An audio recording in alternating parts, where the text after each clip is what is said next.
kajiannya itu hendak memposting Al-Quran dengan cara demikian. Bagi akademisi pentingnya apa? Saya dulu menyimak ungkapan Profesor Salim Abu Asi itu, beliau seorang profesor ahli tafsir di Al-Azhar.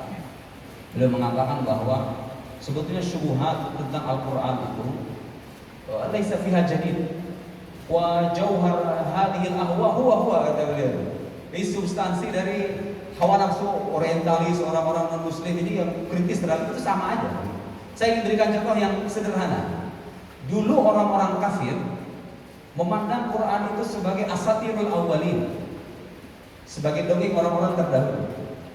Dongeng, perhatikan. Dulu orang dulu menyebutnya dongeng.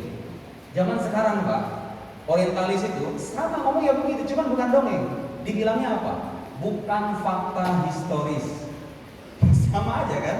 Tidak historis, artinya dongeng juga gitu loh. Jadi pengemasan bahasa, pengemasan istilah, metode-metode itu memang ada yang baru istilah-istilahnya. Tapi kalau kita telusuri sampai jantung argumennya sama saja, hanya merepetisi dan mengulang pandangan-pandangan orang di masa lampau. Saya sudah mengumpulkan beberapa teks dari orientalis. Saya sedikit banyak harus membacakan ini karena kadang-kadang orang lulusan Timur Tengah itu suka dituduh tidak memahami atau tidak membaca pikiran orientalis dari sumber aslinya. Kita hanya membaca terjemahan saja. Kita kan sering dituduh begitu. Lulusan Timur Tengah itu kerjaannya baca kitab bahasa Arab aja. Dia mengkritik orientalis karena terjemahan dari guru-gurunya. Enggak. Naqra kutubahu. Kita baca karya mereka, melihat dan memerhatikan ungkapan-ungkapan mereka, dan kita jumpai memang apa yang mereka katakan itu seperti kata Gus sudah selesai. Qutila bahsan, kata-kata orang Arab, itu sudah selesai.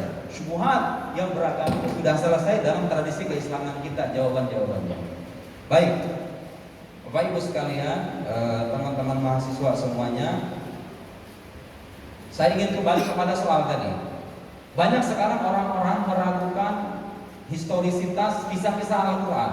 Dulu di Mesir itu mungkin Gus Awis lebih tahu ketimbang saya. Ada kontroversi Muhammad Khalafullah yang punya Al-Fanul Qasas fil Quran.